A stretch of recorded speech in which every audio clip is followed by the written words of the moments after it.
এই ঘটনার পর কয়েক মাস কেটে যায়। ধীরে ধীরে সবাই নিজের ভুল বুঝতে শুরু করে। গাজর, আলু আর ভেন্ডির ভালোবাসা মেনে নেয় এবং পরিবারের সবাই মিলে তাদের বিয়ে দেওয়ার সিদ্ধান্ত নেয়।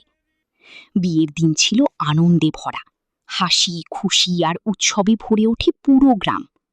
অবশেষে তাদের বিয়ে সম্পন্ন হয়। বিয়ের পর আলু আর ভেন্ডি সুখে সংসার করতে শুরু করে। আলু সবসময় ভেন্ডিকে তার কাজে সাহায্য করত। তারা একসাথে বাজারে যেত, বাজার শেষ করে একসাথে বাড়ি ফিরত। বাসায় এসে ভেন্ডি রান্না করত আর আলু তাকে সাহায্য করত। রান্না শেষ হলে তারা একসাথে বসে খাবার খেত। এরপর তারা একসাথে নামাজ পড়ত, আল্লাহর কাছে প্রার্থনা করত এবং নামাজ শেষে কুরআন শরীফ পাঠ করত।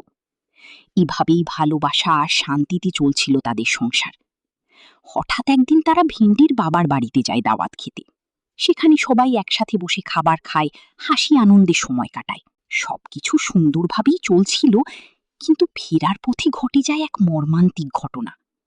ভেন্ডি আর আলু যখন তাদের বাসায় ফিরছিল, হঠাৎ বেগুন আলুকে লক্ষ্য করে গুলি চালাতে যায়। কিন্তু সেই গুলি ভেন্ডির গায়ে লাগে। বেগুন দ্রুত সেখান থেকে পালিয়ে যায়। ভেন্ডি সেখানেই নিথর হয়ে পড়ে। আলুর চোখের সামনে তার প্রিয় মানুষটি ধীরে ধীরে হারিয়ে যায়। আলু ভেঙে পড়ে অসহায় কান্নায়।